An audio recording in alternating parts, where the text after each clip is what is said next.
Demand के ऊपर हमने डिमांड पढ़ी, डिमांड की डेफिनेशन क्या थी, उसके एलिमेंट क्या क्या थे हमने वो पढ़े।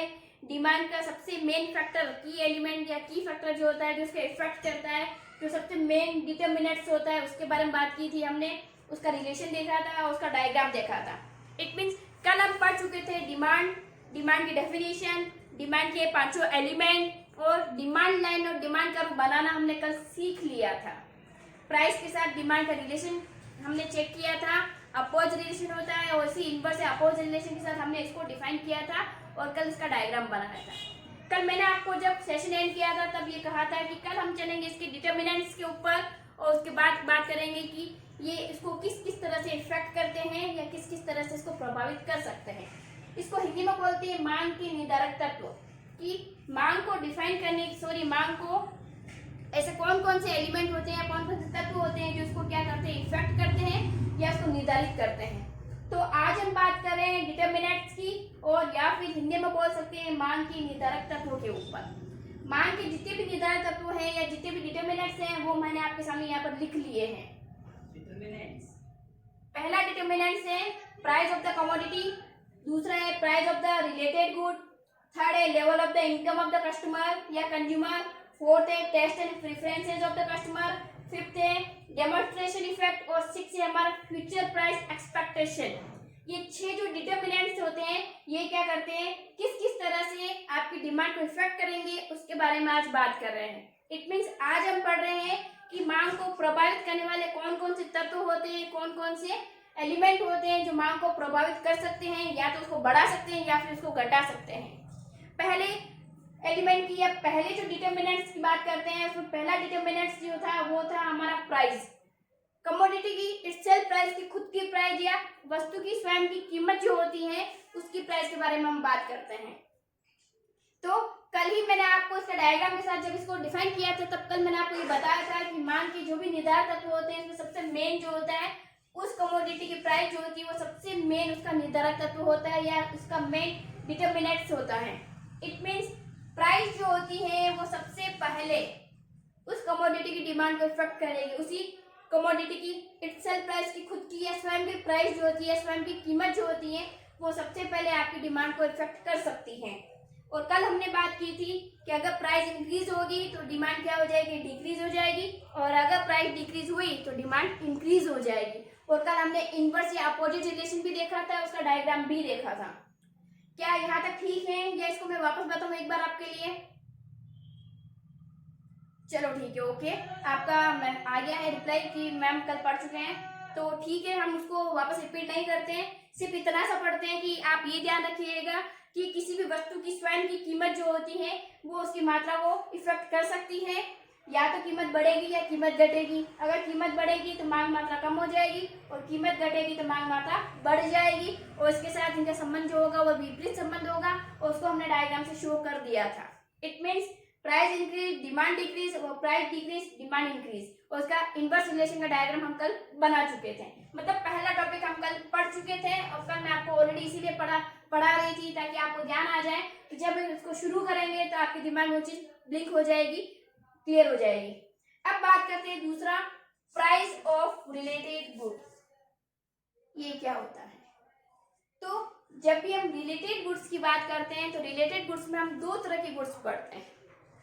पहली रिलेटेड गुड्स जो होती हैं वो होती है कॉम्प्लीमेंट्री गुड्स और दूसरी होती है सब्स्टिट्यूशनल गुड्स।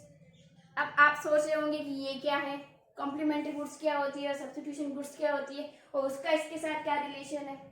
बिल्कुल आपके दिमाग में ये बात जरूर आएगी, तो मैं इसके ऊपर चलती हूँ। और सबसे पहले इसको एक्सप्लेन करने से पहले मैं आपकी जो रिलेटेड गुड्स जो होती है 2 उसके बारे में बात कर लेते हैं। मैंने आपको कहा था रिलेटेड गुड्स जो होती है 2 तरह की पढ़ सकते हैं या पढ़ी जाती हैं। रिलेटेड गुड्स में सबसे पहली पढ़ी जाती है कॉम्प्लीमेंट्री गुड। कॉम्प्लीमेंट्री गुड्स को हम बोलते हैं पूरक वस्तुएं, और दूसरी चीज सब्स्टिट्यूशन गुड्स जिसको हम बोलते हैं स्थानापन्न वस्तुएं। अब हम इस पर आ जाते हैं, थोड़ा सा समझ लेते हैं क्योंकि इसके बिना आप आगे बढ़ नहीं पाओगे। तो पहले बात करते हैं कॉम्प्लीमेंट्री गुड्स या पूरक वस्तुएं क्या होती है, उसके बारे में बात कर लेते हैं। उसके बारे में बात करने से पहले मैं आपको एक एग्जांपल के साथ इसको समझाना चाहूंगी, और एग्जांपल ले लेते हैं हम कार और पेट्रोल का। अब कार और पेट्रोल का एग्जांपल ही क्यों, क्योंकि बेस्ट एग्जांपल है इसको समझने के लिए। आप इसको बहुत अच्छे से इजी वे में समझ जाओगे। कैसे देखो, कार और पेट्रोल दोनों ही साथ साथ उपयोग होते हैं। इट मीन्स अगर मैं कहूं कि आपको कार ड्राइव करनी है, इट मीन्स आपको उसमें पेट्रोल डालना पड़ेगा, क्योंकि बिना पेट्रोल के कार चलेगी नहीं आपकी। ठीक, और यदि आप पेट्रोल खरीद कर ला रहे हो तो उसके लिए कुछ न कुछ कार या व्हीकल वगैरह कुछ तो चाहिए होगा, तभी पेट्रोल का उपयोग हो पाएगा, अदरवाइज तो नहीं हो पाएगा। ऐसे तो कोई पेट्रोल खरीद कर घर पर नहीं रखेगा। इट मीन्स ऐसी वस्तुएं जिनका साथ साथ उपयोग किया जाता है और एक के बिना दूसरा का अस्तित्व नहीं माना जाता है, वे वस्तुएं जिनको हम साथ साथ उपयोग करते हैं, कंबाइंड यूज होता है, जिसका एक साथ यूज होता है, एक के बिना दूसरे का उपयोग हो ही नहीं सकता है। तो ऐसी कंडीशन में ऐसी गुड्स जो होती है वो कौन सी होती है? कॉम्प्लीमेंट्री गुड्स होती है। जैसे पेन और इंक की बात करें, पेन और इंक की, अगर पेन में इंक ना हो तो क्या पेन चल जाएगा? नहीं चलेगा। और अगर इंक है आपके पास और पेन नहीं है तो क्या इंक यूज हो जाएगी? नहीं होगी। बिल्कुल एग्जैक्टली, जब पेन और इंक दोनों साथ साथ उपयोग होते हैं या साथ साथ यूज किए जाते हैं तो ही एक उसका अस्तित्व बन सकता है, बाकी कोई वैल्यू ही नहीं उसकी, कोई वैल्यू नहीं है उसकी। तो हम बात करते हैं इंक और पेन की और कार और पेट्रोल की। तो ये ऐसी गुड्स है जो क्या होती है, दोनों साथ साथ होती है, तभी इसका उपयोग हो सकता है, तभी ये हमारे लिए यूजफुल हो सकती है। और अगर ये दोनों साथ उपयोग नहीं होगी या इनमें से कोई एक भी अगर नहीं होगा तो दूसरी बेस्ट है हमारे लिए, उसका कोई उपयोग नहीं होगा, नन यूज होगा उसका। तो ऐसी कंडीशन में कि जब दो गुड्स साथ साथ उपयोग की जाती हैं और उसकी वजह से वो यूजफुल हो जाती है, उसकी वजह से कस्टमर उसको कंज्यूम करना शुरू कर देता है, तो ऐसी गुड्स जो होती है वो कौन सी होती है? कॉम्प्लीमेंट्री गुड्स होती है। दूसरी बात करते हैं सब्स्टिट्यूशन गुड्स। सब्स्टिट्यूशन गुड्स जो होती है ऐसी गुड्स होती है जो एक दूसरे को जगह लेती है या एक वस्तु की जगह दूसरी वस्तु ले लेती है। जैसे मान लेते हैं कि आप अपने फ्रेंड के यहाँ चले गए, उसने इनवाइट किया था आपको और आप उसके घर चले गए, थोड़ी देर बैठे, बातें चीतें हुई, फिर आपके फ्रेंड ने आपको पूछा कि मोहित क्या पियोगे, जूस वूस ले आऊं क्या? तो उसने कहा ठीक है ओके, जूस ही लिया। फिर उसने कहा कि यार ठीक है, एक काम करता हूँ, फ्रिज में मम्मी है ना हमेशा ऑरेंज ला के रखती है, तो मैं ऑरेंज जूस बना देता हूँ। उसने भी, मोहित ने भी कह दिया ठीक है चलो ओके, ऑरेंज जूस ही पी लेते हैं आज। विवेक गया किचन में, फ्रिज खोला तो देखा आज तो ऑरेंज फ्रिज में है ही नहीं। और क्या देखा उसने कि फ्रिज में क्या पड़ा है? ऑरेंज नहीं पड़ा है, पाइनएप्पल पड़ा है, पाइनएप्पल कट किया हुआ पड़ा हुआ है। अब वो वापस आया और मोहित से कहता है कि मोहित सॉरी यार, आज तो ऑरेंज जूस तो नहीं बन पाएगा, मैं तेरे लिए पाइनएप्पल जूस ले आऊं क्या? क्योंकि फ्रिज में पाइनएप्पल पड़ा है, पाइनएप्पल का जूस बन जाएगा। मोहित ने कहा कोई दिक्कत नहीं, मुझे तो जूस पीना है, तू कोई सा भी पिला दे, ऑरेंज पिला या पाइनएप्पल पिला। इट मीन्स ऑरेंज जूस की जगह किसने ले ली? पाइनएप्पल जूस ने ले ली। तो जब कोई गुड्स किसी दूसरी गुड्स की जगह ले लेती है, उसकी जगह रिप्लेस हो जाती है, उसका स्थान ले लेती है, तो ऐसी गुड्स जो होती है वो कौन सी होती है? सब्स्टिट्यूशनल गुड्स होती है, जिसको हम बोलते हैं स्थानापन्न वस्तुएं, स्थान लेने वाली वस्तुएं, जो क्या करती है एक दूसरे का स्थान ले लेती है। जैसे चाय और कॉफी, कहीं जाते हो और सामने वाला पूछता है कि सर आप क्या लेंगे, आपने कह दिया सर, और ठीक है कॉफी ले आइए, फिर देखता है जाके भी कॉफी नहीं है अंदर, वो कहता है सर चाय चल जाएगी क्या? आप भी कहते हो चलो कोई दिक्कत नहीं सर, चाय से काम चला लेंगे, चाय चल जाएगी। इट मीन्स चाय ने कॉफी को क्या कर दिया? रिप्लेस कर दिया। तो चाय ने कॉफी की जगह क्या कर ली? स्थान ले ली, उसको रिप्लेस कर दिया, उसकी जगह ले ली। तो इस तरह की गुड्स जो क्या करती है एक दूसरे की जगह ले लेती है, एक दूसरे को स्थान ले लेती है, एक दूसरे की जगह रिप्लेस हो जाती है और उस काम को वहां पर कंप्लीट कर देती है, फुलफिल कर देती है। तो इस तरह की गुड्स जो होती है वो क्या होती है? सब्स्टिट्यूशन गुड्स होती है, जिसका हम बोलते हैं स्थानापन्न वस्तु है। और उनकी प्राइस जो होती है वो भी क्वांटिटी और डिमांड को क्या करती है? इफेक्ट करती है, सीधा इफेक्ट करती है। कैसे देखो, इनडायरेक्टली इफेक्ट करेगी लेकिन इफेक्ट जरूर करेगी। कैसे? अगर आज मैं कह दूं कि कार बहुत ज्यादा सस्ती हो गई है, जहां कार पहले 5 लाख में मिल रही थी वहां कार आज 1 लाख में ही मिल रही है, तो क्या होगा? तो ये होगा ये कि लोग कार की डिमांड को बढ़ा देंगे, हर कोई पर्सन क्या करेगा? कार खरीद लेगा। अब जैसे ही कार खरीदी तो कार को चलाने के लिए, उसको ड्राइव करने के लिए उसमें क्या चाहिए? पेट्रोल चाहिए। तो कार की डिमांड ने किसकी डिमांड को बढ़ा दी? पेट्रोल की डिमांड को बढ़ा दी। अगर सारे लोग कार नहीं खरीदते हैं तो पेट्रोल की डिमांड भी नहीं बढ़ती। तो इट मीन्स उस कार की डिमांड ने क्या कर दी? पेट्रोल की डिमांड को भी बढ़ा दिया। तो इस तरह से कार ने क्या किया, पेट्रोल की डिमांड को बढ़ाया। तो जब कार ने पेट्रोल की डिमांड को बढ़ाया तो ये कौन सी है, कॉम्प्लीमेंट्री गुड्स, और इसकी कार की प्राइस ने सीधा सीधा किसको इफेक्ट कर दिया, पेट्रोल की डिमांड को इफेक्ट कर दिया। अगर कार की प्राइस कम नहीं होती तो शायद पेट्रोल की डिमांड नहीं बढ़ती, लेकिन जैसे ही कार की प्राइस कम हुई और 5 लाख से सीधी 1 लाख पर आई तो लोगों ने पेट्रोल की डिमांड को क्या कर दिया, खूब सारा बढ़ा दिया, क्योंकि सभी लोगों ने कारों की डिमांड कर ली, कार खरीद कर लिया, सस्ती हो गई इसलिए। और जैसे ही कार आई, अब कार को चलाने के लिए पेट्रोल चाहिए सर, तो पेट्रोल की डिमांड क्या हो गई, बढ़ गई। इसलिए जो रिलेटेड गुड्स होती है उसकी प्राइस भी क्या करती है, डिमांड को बढ़ा देती है या घटा देती है। तीसरी बात करते हैं लेवल ऑफ इनकम की। Level of income of consumer या कस्टमर की बात करते हैं कि कस्टमर का जो इनकम का लेवल होता है वो डिमांड को कैसे बढ़ाता है और घटाता है। इसको शुरू करने से पहले एक एग्जांपल ले लेते हैं और मैं आपको बात करती हूँ एग्जांपल के साथ कि मान लेते हैं कि एक पर्सन है और वो किसी कंपनी में वर्क कर रहा है और उसको हर महीने 500 रुपीज सैलरी पर मंथ मिल रही है, मतलब 500 रुपये पर मंथ उसको सैलरी मिल रही है। लेकिन उसके बाद उसका काम बहुत अच्छा होता गया और उसने देखा कि भाई काम बहुत अच्छे करने की वजह से कंपनी वालों ने उसको क्या कर दिया, इंक्रीमेंट दे दिया और उसकी सैलरी बढ़ा के क्या कर दी, 700 कर दी। अब होगा क्या, अब होगा ये कि अगर किसी पर्सन की इनकम बढ़ती है या उसकी आय बढ़ती है, किसी व्यक्ति की अगर आय बढ़ती है तो मांग भी क्या कर देगा, बढ़ा देगा। पहले जब 500 के हिसाब से वस्तुएं या सेवाएं खरीदी जा रही थी वहां पर अब वो क्या करेगा, 600 के हिसाब से खरीद लेगा। कुछ अगर बचा भी लेगा तो भी 500 से तो बढ़ेगा ही, वो 500 से 550 या 600 तक बढ़ जाएगा। लेकिन इनकम बढ़ने से डिमांड तो बढ़ी, क्योंकि पहले जहाँ 10 रुपये खर्च हो रहे थे वहाँ आपसे 12 रुपये या 15 रुपये खर्च हो जाए। क्यों, क्योंकि इनकम बढ़ी हुई है उसके पास। और अगर इनकम और बढ़ जाए, 1000 रुपये हो जाए, तो फिर पर्सन क्या करेगा, 600 नहीं 700 रुपये तक की वस्तुओं की डिमांड कर लेगा और 300 रुपये शायद सेविंग कर ले, बचा ले अपने लिए। लेकिन डिमांड बढ़ाएगा जरूर। इट मीन्स अगर इनकम बढ़ती है तो डिमांड भी क्या होगी, बढ़ जाएगी। अगर आय बढ़ेगी तो मांग भी क्या होगी, बढ़ेगी। अगर मैं इसको उल्टा कर दूं, वाइस वर्सा अपोजिट कर दूं, तो इन्वर्स करते ही क्या होगा, जैसे इनकम कम हुई डिमांड भी क्या हो जाएगी, कम हो जाएगी। जहाँ पहले 500 रुपये सैलरी थी तो 500 के हिसाब से 400 रुपये खर्च कर रहा था, लेकिन अब मान लेते हैं सैलरी सीधी 300 रुपये हो गई, तब वो क्या करेगा, 100 या 150 रुपये खर्च करेगा। इट मीन्स इनकम बढ़ेगी तो डिमांड भी बढ़ेगी, आय बढ़ी मांग बढ़ी, और इनकम डिक्रीज हुई डिमांड भी क्या हो जाएगी, डिक्रीज हो जाएगी। रिलेशन कैसा है, बढ़ने के साथ बढ़ना और घटने के साथ घटना, सीधा स्ट्रेट पॉजिटिव रिलेशन है। कैसा रिलेशन है, पॉजिटिव रिलेशन, जो ये बता रहा है कि अगर कस्टमर की या कंज्यूमर की इनकम बढ़ रही है तो डिमांड भी क्या होगी, बढ़ जाएगी, और इनकम का लेवल अगर कम हुआ तो डिमांड भी क्या हो जाएगी, कम हो जाएगी। तो इनकम में भी क्या कर दिया, डिमांड को इफेक्ट कर दिया। तो ये हो गया हमारा तीसरा डिटर्मिनेंट्स। पहला था उस कमोडिटी की खुद की प्राइस, दूसरा था रिलेटेड गुड्स की प्राइस, और तीसरा था हमारा इनकम लेवल। तो 3 चीजें हम यहाँ पर पढ़ चुके हैं।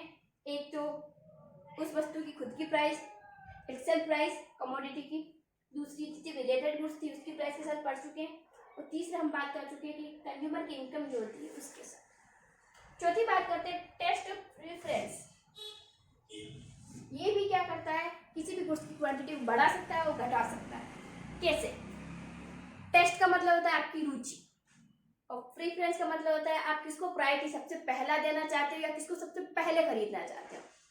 मैं आपको बात करती हूँ और मैं आपको कह देती हूँ कि मैं आपको 100 रुपये देती हूँ और 100 रुपये में आपको जाके क्या करना है, बिस्किट खरीद के लेके आना है। अब बिस्किट खरीदने जाओगे आप, जैसे मॉल में गए, एंटर किया, तो सबसे पहले आपके दिमाग में क्या ब्लिंक होगा, आपके दिमाग में यही ब्लिंक होगा कि यार मेरा फेवरेट बिस्किट कौन सा है, सबसे पहले वही उठा लो। क्या सोचा, जैसे मॉल में एंटर हुए, बिस्किट की वैरायटी आपने देखी तो सबसे पहले दिमाग में ब्लिंक हुआ कि मेरा फेवरेट बिस्किट तो बर्बन है, तो मैं सबसे पहले वही उठा लेता हूँ।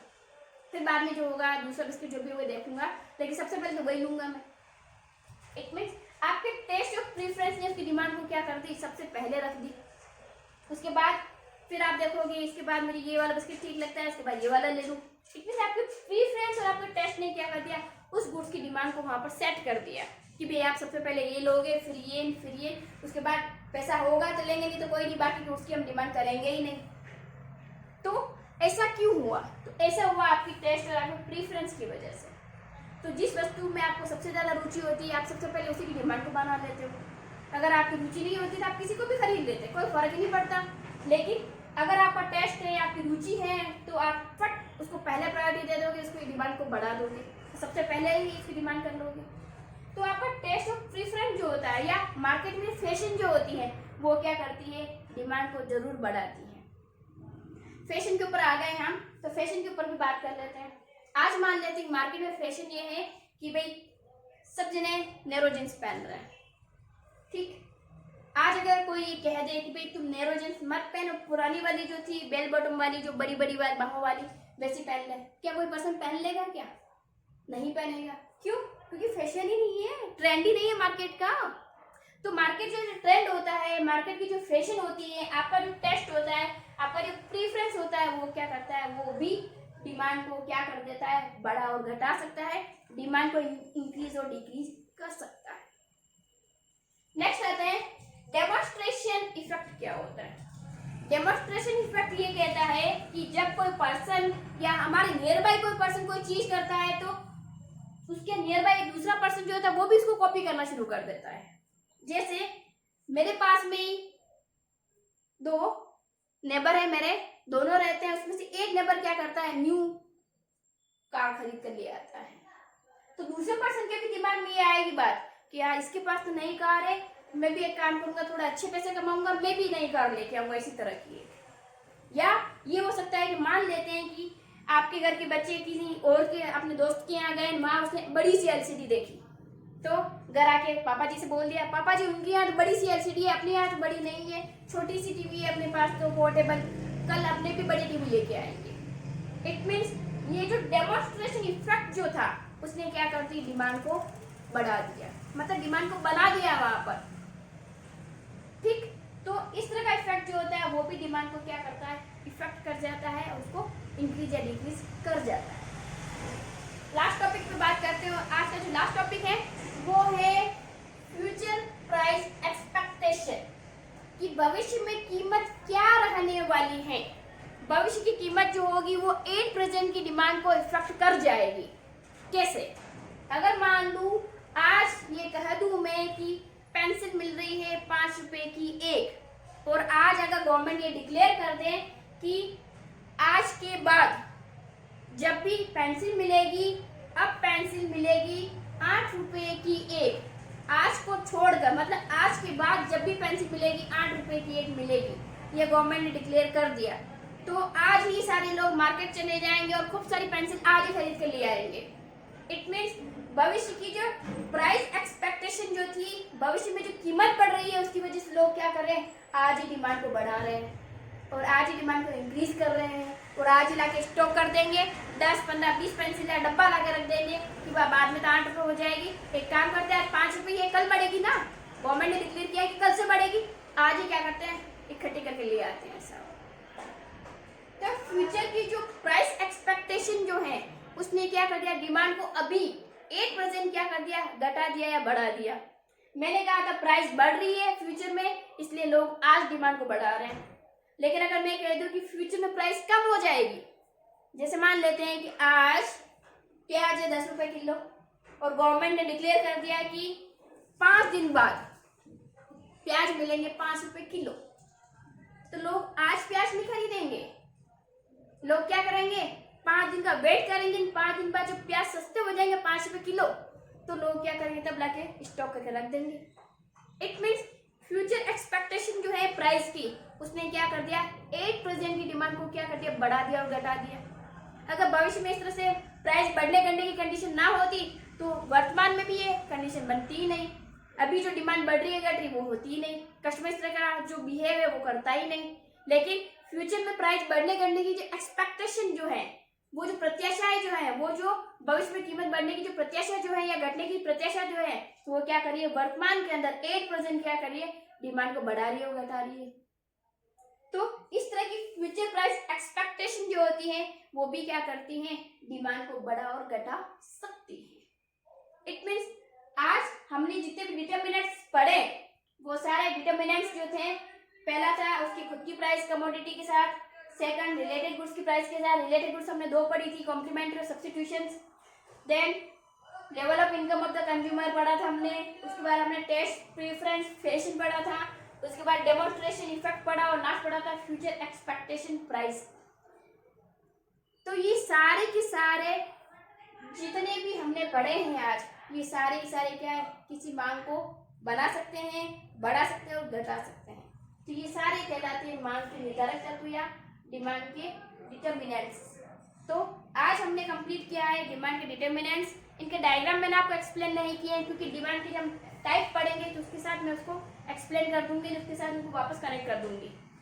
तो आज जो हमने बहुत ही इंपॉर्टेंट सेगमेंट पढ़ा है इसको आप जरूर नोट डाउन करिएगा, बहुत इंपॉर्टेंट है। क्योंकि मैंने पहले ही कहा था जब मैंने सेशन स्टार्ट किया था डिमांड का, तब मैंने क्लियर करा था आपको कि ये सारे के सारे टॉपिक जो है बहुत इंपॉर्टेंट है।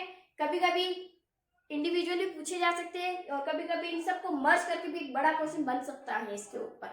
तो इसके ऊपर आप जरूर ध्यान दें। इसके रिगार्डिंग अगर आपकी कोई क्वेरी है तो प्लीज आप मुझे जरूर कमेंट बॉक्स में लिख के डालें। मैं कोशिश करूंगी कि उसको अच्छे से सॉर्ट आउट कर सकूं, आपको अच्छे से एक्सप्लेन कर सकूं। तब तक इकोजेट के साथ बने रहिए, इसे लाइक करिए, शेयर करिए, सब्सक्राइब करिए। और एक और बात, इसका जो अगला सेशन जो रहेगा वो रहेगा हमारा डिमांड फंक्शन का, कि डिमांड फंक्शन क्या होता है उसके बारे में बात करते हैं और उसको हम अगले सेशन में एक्सप्लेन करने की पूरी कोशिश करेंगे। तब तक इकोजेट के साथ बने रहिए। Bye bye.